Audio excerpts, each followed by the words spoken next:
que en Galicia obedecen a distintas orígenes, pero que temos medios públicos de carácter autonómico, medios públicos de carácter estatal, medios públicos tamén municipais, e que en función dese origen tamén a utilización da lingua se gradúa de forma diferente. Pero, en todo caso, cunha importancia vital nos últimos 35 anos da historia deste país, no que se caracteriza, entre outras cousas, por unha ausencia manifesta de medios privados en galego ou pola pouca utilización do idioma propio nos medios de comunicación audiovisuales máis privadas. Para iniciar este debate vamos a facer 3 intervencións simultáneas e logo abrimos un coloquio cos asistentes e para iso vamos a darlle a palabra en primeiro lugar a Paulino Novo, que é un doutor en filoloxía e é responsable dos servicios lingüísticos da Televisión de Galicia. El ten a palabra. Ben, boas tardes. Tinha previsto traer aquí para a primeira parte unha exposición así un pouquiño da historia, pero creo que na anterior mesa, sobre todo, Xoán Monteiro fixo un bon repaso aos inicios da Televisión de Galicia, entón non me vou repetir, únicamente incidir en que a Lei de Creación do ano 85, igual que a lei posterior do 11 de que pasamos de ente a corporación, deixaban claramente indicado nos primeiros artigos que temos a misión, ademais de falar en galego, de promocionar o galego en diferentes manifestacións. Entón, temos a obriga de facelo e eu creo que, ademais, é unha obriga que cambiou seguramente o panorama cando o resto de televisións do Estado español con lingua propia crearon as televisións e eu creo que foi un feito determinante, como usted dicía tamén na anterior mesa, de cara a unha normalización. A unha normalización entendida amplamente. Unha normalización lingüística de espallamento nos distintos aspectos da vida e do coñecemento.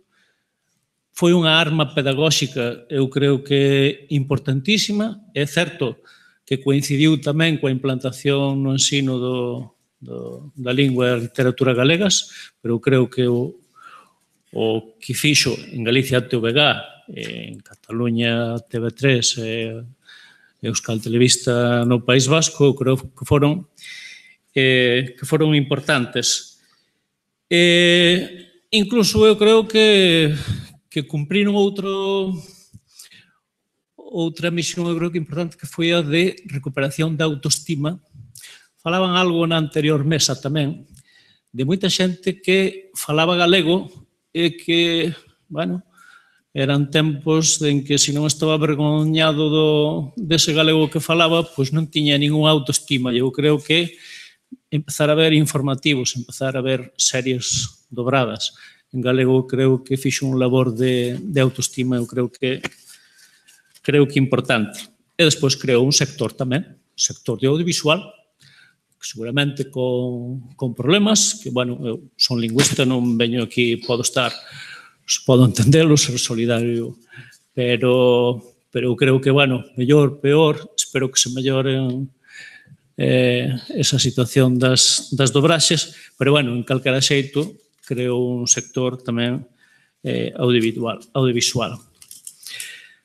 Cando empecé a reflexionar para dar forma a esta breve intervención, considerei que o interese ia radicar na diferencia entre o que eu mesmo dicía hai 30 anos, cando tamén me invitaban para falar da lingua nos medios, e o que podo dicir agora, e máis concretamente, dar conta dunha evolución ou supoñer unha involución. Involución non hai. Evolución, quizáis, tampouco. Polo menos na cociña dos medios. E incluso coincidindo con esa presenza da asignatura de lingua na educación. Creo que si houbo evolución na aceptación e normalización do galego nos medios e na creación dun modelo ou modelos informativo, deportivo, entretemento, nos sectores da comunicación e audiovisual, pero que aínda precisa de evolucionar e afinar. Por tanto, nin involución, nin moita evolución na nosa fábrica, pero sí cambios. Porque se exportou o uso do galego a máis medios e a unha industria e porque se conseguiu que sexa normal, independentemente das cifras de audiencias e shares que poden depender do interese dos destinatarios, da calidade dos produtos, do certo das estrategias ou de que estea dobrado ou subtitulado tamén. Hai 30 anos eu falaría, de feito falei, do labor interno de gramaticalización, de axuste lexicográfico, de curiosidades, de acollidas de propostas léxicas, de adaptacións léxicas ou fraseolóxicas, sobre todo nos deportes, e de apostas ou creacións terminolóxicas que o paso do tempo consolidou nuns casos e esqueceu noutros. O tempo pode ser tamén un elemento definidor do modelo de lingua, visto agora con perspectiva. Hoxe o panorama é distinto. Á falta dunha gramática oficial, hai gramáticas. Hai tamén dicionario oficial, cos seus problemas, pero haino. Hai estudos publicados de moitos aspectos gramaticais e lexicográficos. Hai un termigal que leva resolto moitos problemas terminolóxicos.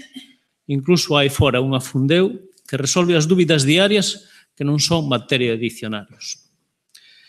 Con estas asistencias, e pregunto, un lingüista dun medio pode exercer o seu traballo sen abrir o Corominas? E entendo Corominas como no sentido concreto dun dicionario indispensable na mesa dun lingüista, pero tamén no sentido metonómico de libros auxiliares.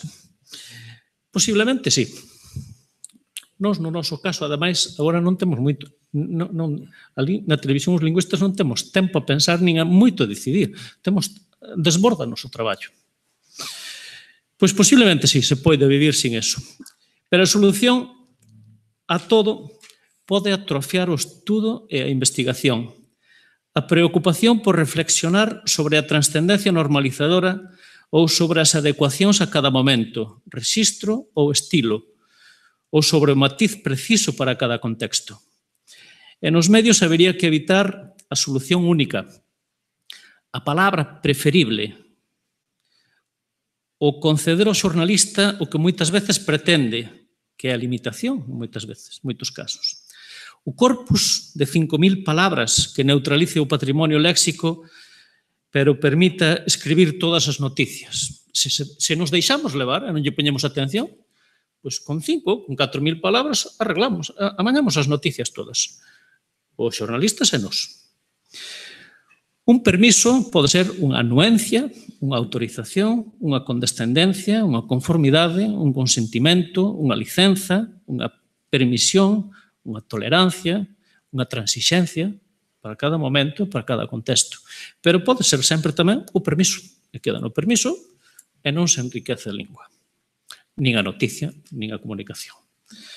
O labor do lingüista ha de ser a corrección, pero tamén o traballo por unha lingua enriquecida, que contemple o corpus total e afinada, que reflicta os matices precisos. Córrese o risco de que con tanta asistencia e unha autolimitación ás veces de voces oficiais, non só se limite a expresión, senón que sexamos colaboradores dun modelo de lingua encorsetado e artificial. Aquí sí que falamos para dentro e fora. Neste marco limitativo non houbéramos acuñado voces como Cabeiro, Cativeiro, Pechacancelas, Seareiro en deportes ou Cumio en informativos. Aproveito para felicitar iniciativas como o Cartafol da USC, que mantén experta a preocupación investigadora da lingua e, ademais, cumpre sobradamente o labor de normalización que moitos entendemos sempre que era consustancial ao noso traballo. Creo que os traballos de Xusto Rodríguez Río en O Cartafol detectan continuo as dúbidas, estudian con solvencia as solucións. Non se pode caer na comodidade de aceptar que todo está decidido ou de que todo vai decidindo a academia. Eles tamén precisan dos nosos traballos e achegas, aínda que sexan en forma de dúbidas. Hai que lembrar que na academia traballan co Corga, que pentea a publicación xornalística. Do mesmo xeito que o 75% do dicionario do español actual, de seco, é non de literatura, sino sacado de textos xornalísticos.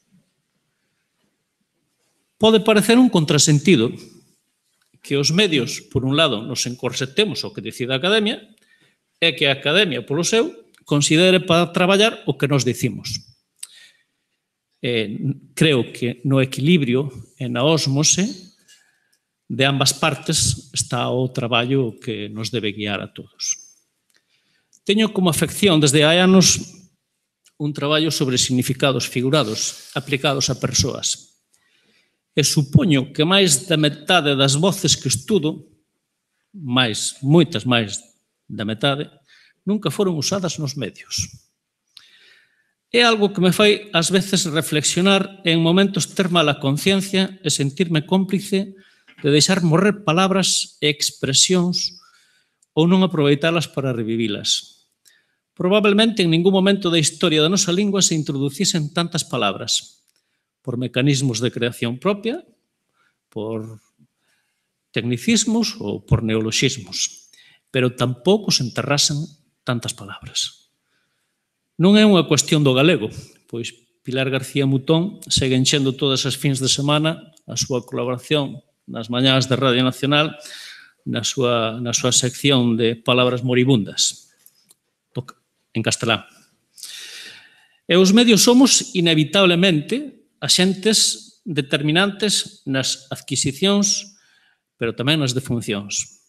A intervención que fai sobre a lingua, o modelo lingüístico dun medio, é inevitable, para ben e para mal.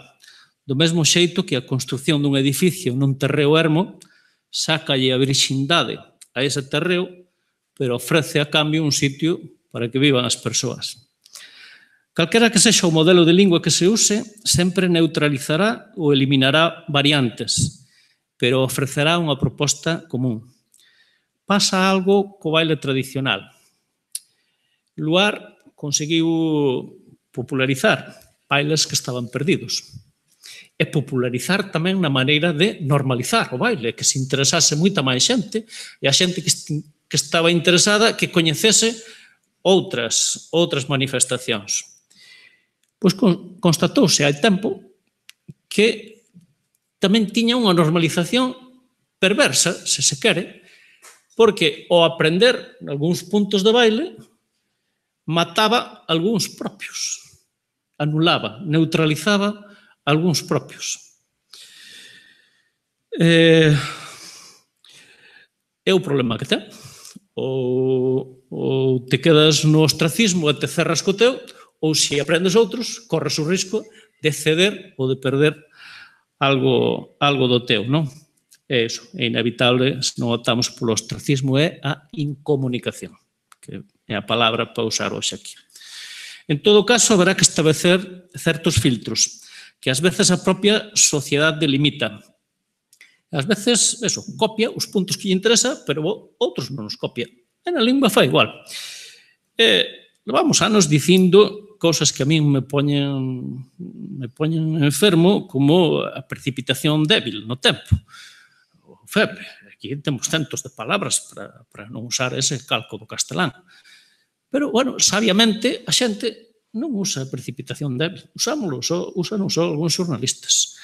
Ou mesmo nebulosidade, que é unha palabra que temos moita culpa os lingüistas, porque é unha palabra que nunca se dixo e aquí sempre houve nubes e temos moitísimas outras palabras. Pero a xente non o di. Entón, colle algunhas cousas, pero non todas. Pero, ollo, falaba dun momento actual de incorporación de voces. En cambio, podemos estar no momento de menor creación de palabras con xenio galego. incluso a través de metáforas, como se fixo sempre, desas fermosas que ten o galego, e incluso nos cortamos para creacións por sufixacións, que é un procedimento de creación de palabras. Estamos tan oficializados ás veces, que incluso eses mecanismos que ten a lingua para crear palabras, cortámonos e temosles medo, se non están no dicionario. Algo que nunca preocupou, nin debe preocupar aos falantes. Lendo a República dos Soños de Nélida Piñón, librazo, é unha escritoraza, un parágrafo acentuou nun momento esa sensación de responsabilidade ou de vertixe de estar axudando a modelar unha lingua que dá unha trascendencia, un parágrafo que olles leu casi metafísico. Di nun parágrafo, nunha das voces non dos emigrantes, naquel que era emigrante, Venancio era, me parece, emigrante andaluz. Ela, a lingua portuguesa, é tiránica e traiçoeira, e non basta coñecela. Sobretudo, devo vencer aqueles sentimentos subalternos, disciplinares e canónicos de que ela se reveste.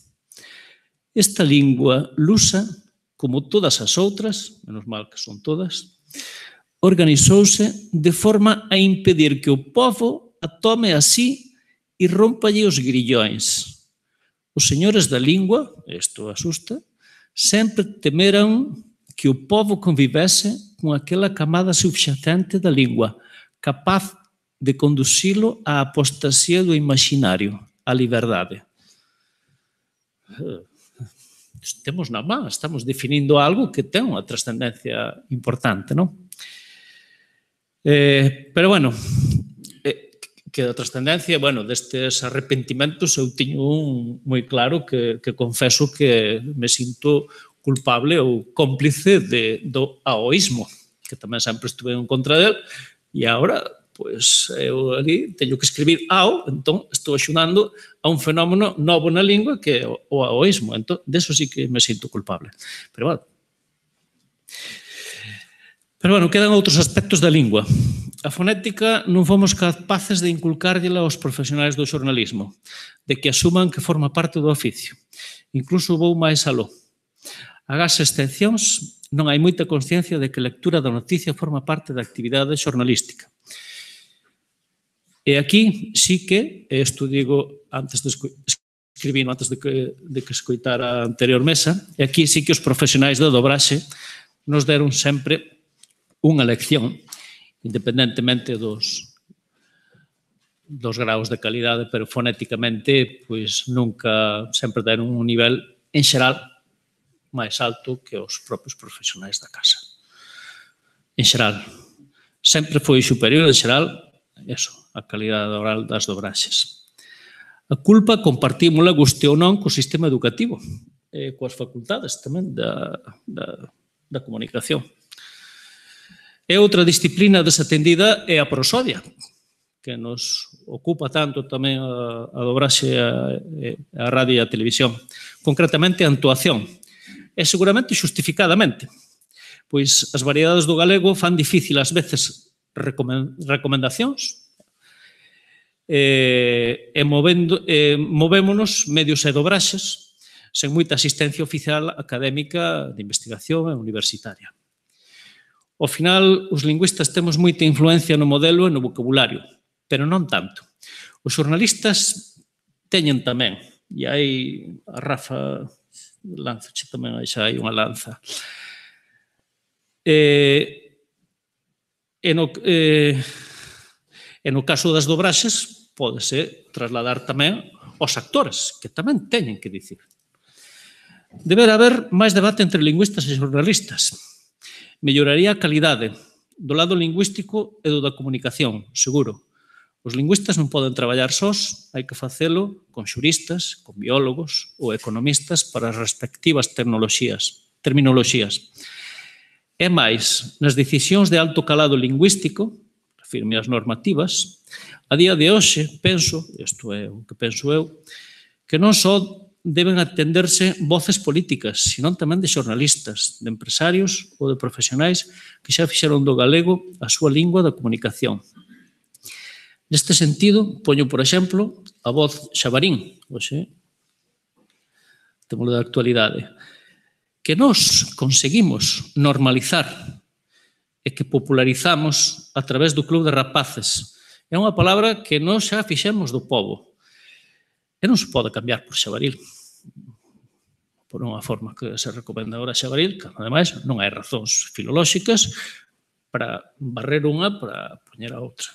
E se prevaleceran un pouquinho máis, que efectivamente eu son dos que respecto a academia, pero se houbera, pois hai que sopesar que esa palabra se puxo a funcionar e funcionou. Volvo das influencias. O pasar dos anos faime ver como callaron algunhas veces aleatoria e antolladizamente voces que carecían de arraigo, como desenvolver, que tan pronto se puxo en marcha, puñerlle un micrófono a calquera alcalde por aí e estaba desenvolvendo os plans o día seguinte. E non houve maneira de facer prender outras sobradamente xustificadas. Eu tuve unha guerra persoal co atopar na acepción de estar, de permanecer, non? Que efectivamente é unha acepción que está nos dicionarios, pero que sempre considerei antietimolóxicamente. Intentei frenar, polo menos frenar, non prohibila, pero freala. Non o conseguín. Bueno, vale. Claro que para o éxito ou o fracaso influe de maneira determinante a intención de chamar a atención na proposta. A nebulosidade que falaba antes nunca vai callar. O salón de penteado fará que definitivamente, isto é o que opino, senón quedamos para dentro de 10 anos, definitivamente abandonemos a outrora académica perruquería e decidamos directamente usar peluquería. É delituoso será unha máis desas palabras que só usaremos a radio e a televisión en antena. Todos eses anos falei, cando tocaba este tema, de que está en xogo o feito da comunicación, que depende da credibilidade, que integra, entre outras cousas, a imaxe coherente e profesional do xornalista, incluso a súa aparencia ou a súa vestimenta, que vai definir o tipo de información, o estilo da redacción, despreocupado a miúdo, e, por suposto, a lingua, tanto o seu rexistro, que tamén definirá o tipo de información, como dentro da corrección, a naturalidade ou a artificialidade. Esta, a artificialidade, é inimiga da comunicación, e, polo menos, temos que sabelo, ser conscientes deso. Ás veces, estou acabando xa, ás veces a excesiva rixidez académica, obrigada por sermos medios públicos, leva a un modelo que por inercia, sen consciencia, non é natural. E logo ás veces molestámonos que se burlen parodiándonos e que por reacción xurdan outros modelos lingüísticos de entretemento que para evitar o noso usan unha lingua que é tamén incorrecta e indebida.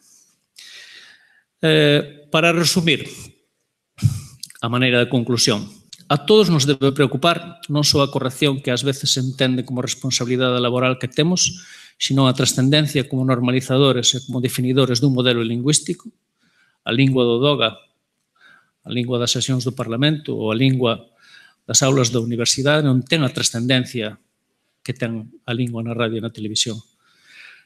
E outro que se agradecerán os traballos de quen queira investigar en materia de entoación e de rexistros para guía e uso de variedades diafásicas e diastráticas que son materia de lingüistas e tamén de xornalistas, dobradores e outros actores.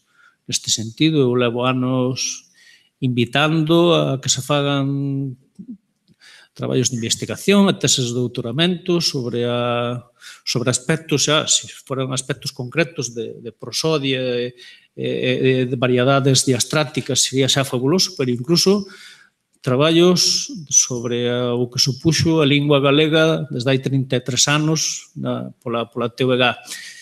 E non costa convencer nese sentido, ainda que non teño responsabilidade neso, pero sei que se poderían dar facilidades de manexar arquivos e ter acceso a material de arquivo para traballar neso. Sería interesante para nós, por suposto, e para a sociedade. Nada máis. Gracias.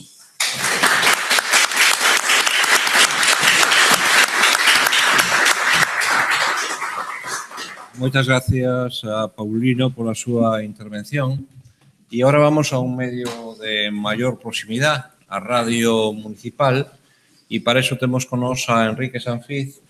Enrique é un histórico do medio, ele é xeógrafo, historiador de formación, pero é un home que está no mesmo nacemento da Radio Municipal en Galicia, é autor dun libro clave sobre a Radio Municipal, local e pública, e é unha persona que estuvo ligada desde o seu nacemento á Radio Fene e actualmente ocupa ou preside a Asociación de Medios en Galego e tamén a EMUGA, esa asociación de radios municipales de Galicia, emisoras que teñen en moitos casos unha dependencia dos concellos, pero que forman unha rede moi interesante desde o punto de vista da comunicación, posto que fan unha labor de servicio en lugares onde os restos dos medios non cubren informativamente esas zonas e, ademais, o fan en galego.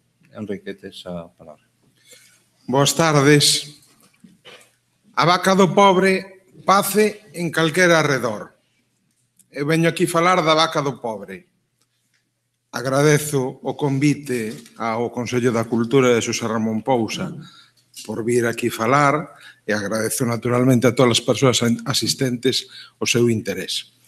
A vaca do pobre pace en calquera arredor.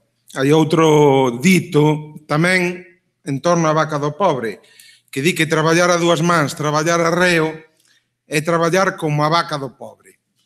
Penso que os dous ditos ilustran acerca do significado da vaca do pobre, que eu intuyo, sin estar completamente convencido ou asegurado diso, que a vaca do pobre debe de ser o colmo da discriminación porque non só non ten leira propia donde pacer, sino que ten moita fame e por eso se di que a vaca do pobre pace en calquera arredor.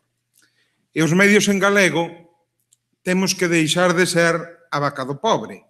Queremos deixar de ser a vaca do pobre porque o idioma galego, como calquera lingua neste século XXI, precisa dun sistema de medios potente para sobrevivir.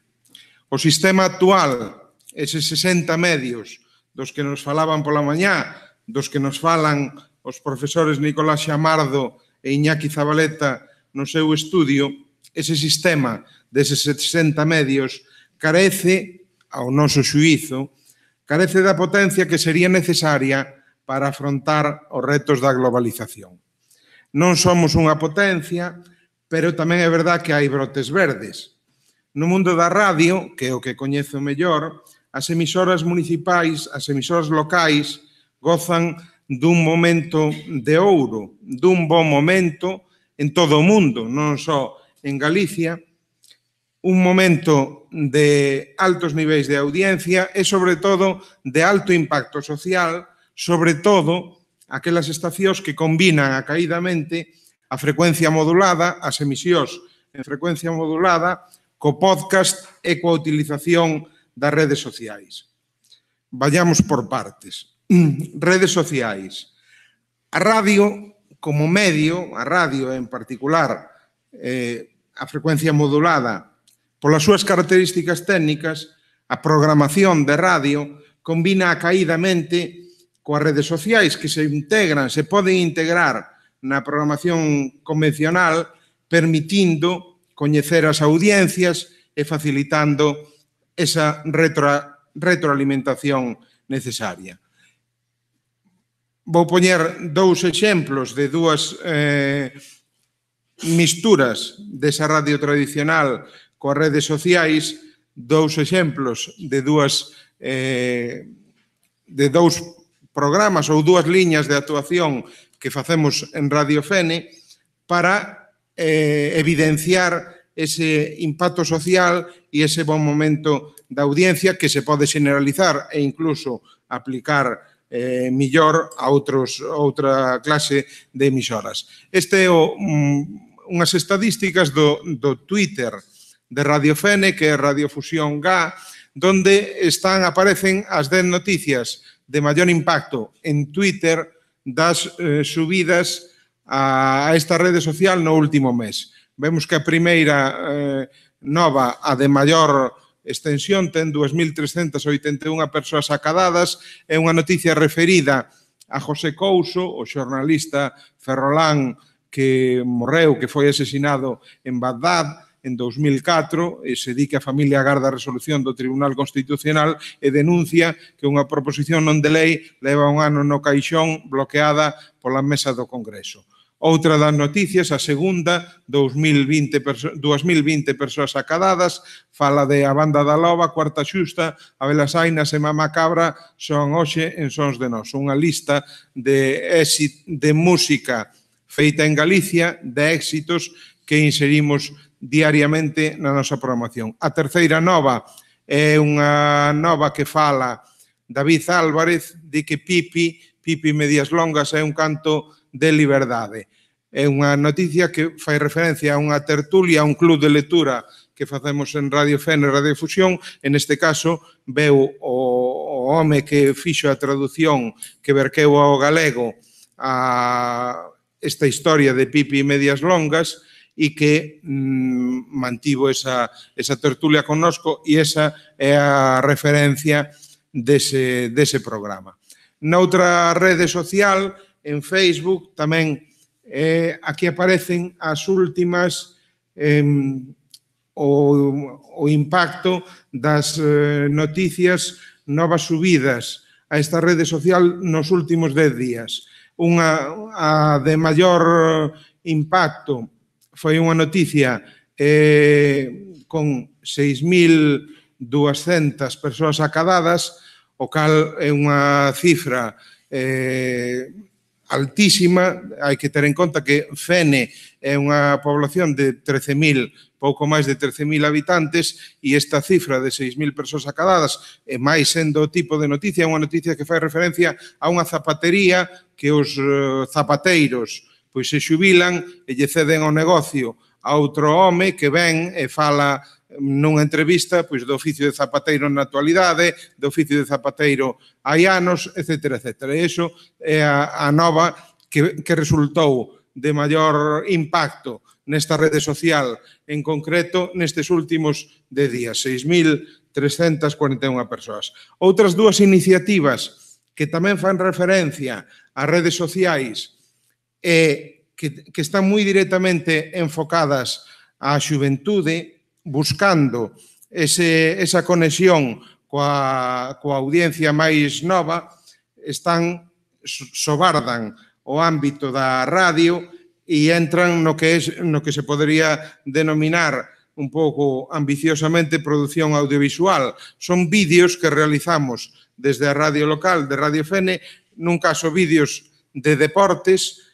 Temos un acordo cos equipos de fútbol base da localidade, subimos ás redes grabacións breves de 30 segundos gravándolle aos rapaces que practican o deporte ao remate dos partidos. E esas grabacións, eses vídeos, tamén teñen un éxito notable nas redes. E outra das iniciativas tamén destinadas a conexión con esa audiencia máis nova é un acordo que facemos puntualmente e periódicamente cos colexios do municipio. Fixemos con ocasión do Día de Rosalía e con ocasión agora do próximo Día das Letras Galegas un acordo cun colexio, e os rapaces de cuarto e quinto de educación primaria os levamos aí alí, o monumento ao camiñante descoñecido de Barallobre, un monumento dedicado á cultura galega, con bancos adicados cada un a 12 persoeiros da cultura e da literatura galega, e os rapaces leron fragmentos da poesía de Rosalía de Castro. Tamén os gravamos en vídeo, posteriormente os editamos e colgamos cada día un deses vídeos nas redes. Segundo un estudo recente, un estudo que creo que son datos moi significativos, o 7% dos usuarios únicos mensuais dunha web de noticias, este é un estudio xeral, o 7% dos usuarios únicos mensuais dunha web de noticias xenera o 50% do tráfico total. Por lo tanto, ese 7% ten unha influencia moi grande sobre o tráfico total que visita esa web de noticia. A inteligencia artificial e as redes sociais son, polo tanto, ferramentas fundamentais para saber de xeito prácticamente inmediato as preferencias da audiencia. Eso está moi explorado polas grandes corporacións, pero os medios de comunicación e os medios de comunicación pequenos, como é o caso da maioría deses 60 medios en galego, tamén poden utilizar estas ferramentas. Unha grande opción de futuro, pensamos que xa de presente, o podcast. A BBC leva producindo e colgando na súa web podcast desde 2004. É un dos máis grandes produtores de podcast do mundo, quizáis o máis grande. Ata o momento non incluían anuncios, pero neste ano 2018 a compañía británica chegou a un acordo coa empresa sueca Acast, unha empresa de moita solvencia no mundo dos podcasts, para introducir anuncios nos programas que se descarguen fora do Reino Unido. É dicir, a partir de agora, os podcasts da BBC, se se descargan dentro do Reino Unido, van sen publicidade, sen anuncios insertados, pero os que se descargan fora do Reino Unido xa incluyen eses anuncios insertados, o cal proporciona recursos económicos á BBC a través dese acordo coa empresa sueca. A BBC ofrece desde noticias, drama, entretenimento, incluindo novas globais, reportaxes de actualidade ou o programa de Assassination sobre crimes reais. Pero o verdadeiro boom do podcast foi o programa Serial, en 2014. Serial, que foi un programa elaborado inicialmente por unha produtora de radio, é verdad, pero elaborado inicialmente para unha radio local. En Serial, cada semana, a xornalista Sarah Koenig, quen exercía as tarefas de presentadora e produtora executiva, analizaba os detalles do asesinato, uns detalles dun crime real, o asesinato da adolescente de orixe surcoreana Hae-min Lee, ocurrido en xaneiro de 1999 en Baltimore, no nordés dos Estados Unidos. O seu exmozo da adolescente foi condenado a cadena perpetua nun xuízo con certas irregularidades que Sara, a xornalista, intenta destapar con entrevistas a todos os implicados no caso. Ata 70 millóns de persoas seguiron o podcast, que se converteu en 2014 e 2015, porque empezou a finais de 2014, se converteu nun fenómeno social en Estados Unidos. Superou con eses 70 millóns de persoas a audiencia e o impacto social de calquera programa de televisión. E din os que estudiaron o programa en concreto de Serial que o seu éxito recae no que se aseguraron de non facer. Non son a hora de tratar ese crime real e ese crime polo que o mozo da rapaza permanece aínda en prisión hoxe en día, non son sensacionalistas, non se aproveitan da familia de Hae-min Lee, a vítima, e a guionización está feita de tal forma que se evita, custe o que custe, calquera indicio de morbo ao redor dun asesinato ou dos detalles íntimos dos protagonistas. O podcast, que ven sendo equivalendo ao que era un programa de radio, pero non exactamente, porque a produción para internet ten algunhas características técnicas que o diferencian do que é unha programación para radio tradicional, o podcast, polo seu ritmo, a súa produción, a súa narración, a súa duración variable e inclusive o mesmo formato en que se distribúe, nin siquiera podería ser cualificado como un produto de entretenimento. É, de feito, unha das formas máis honestas e francas de facer xornalismo de investigación.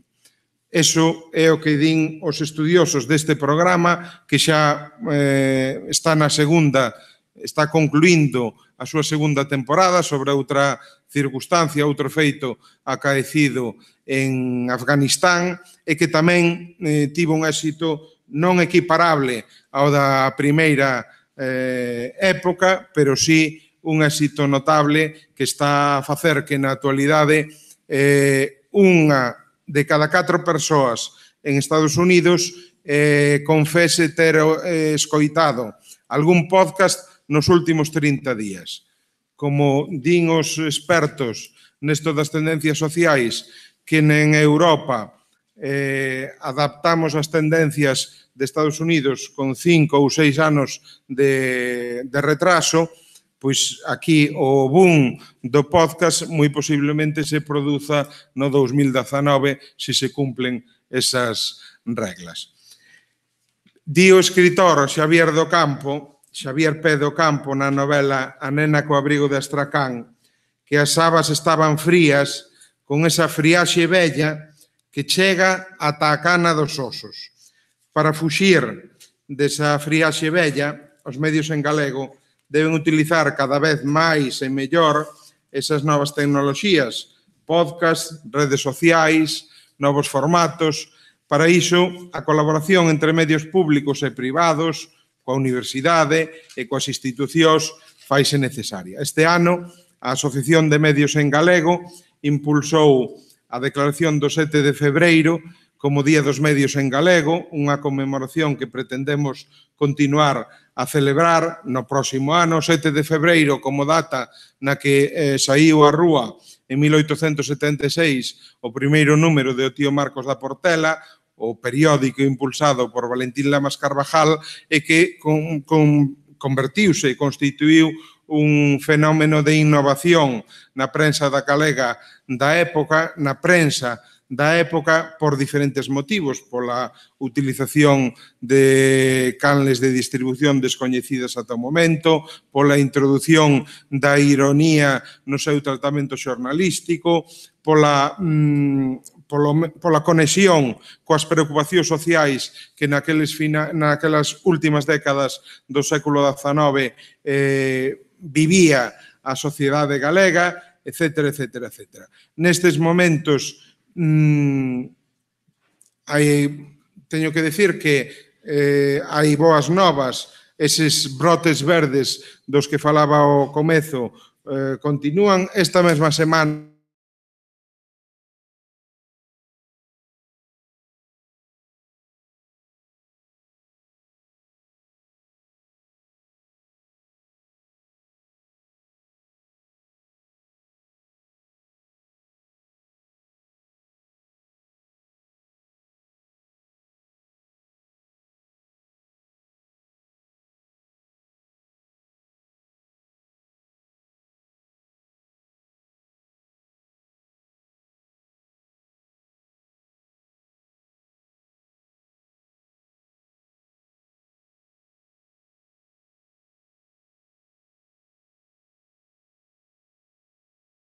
do tempo e o espazo. Contar historias en galego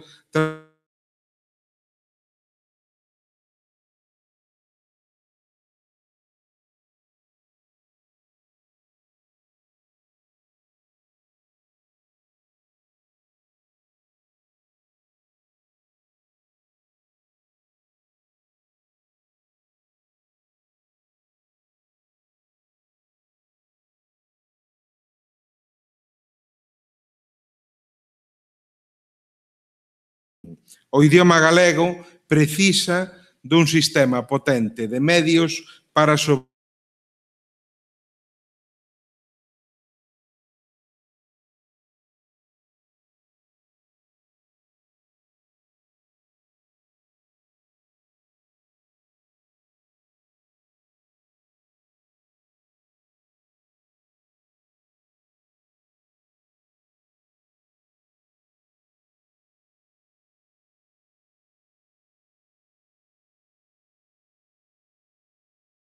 española. Un conglomerado que a nivel de potencia pois supera con moito o resto das emisoras que existen en Galicia e que, evidentemente,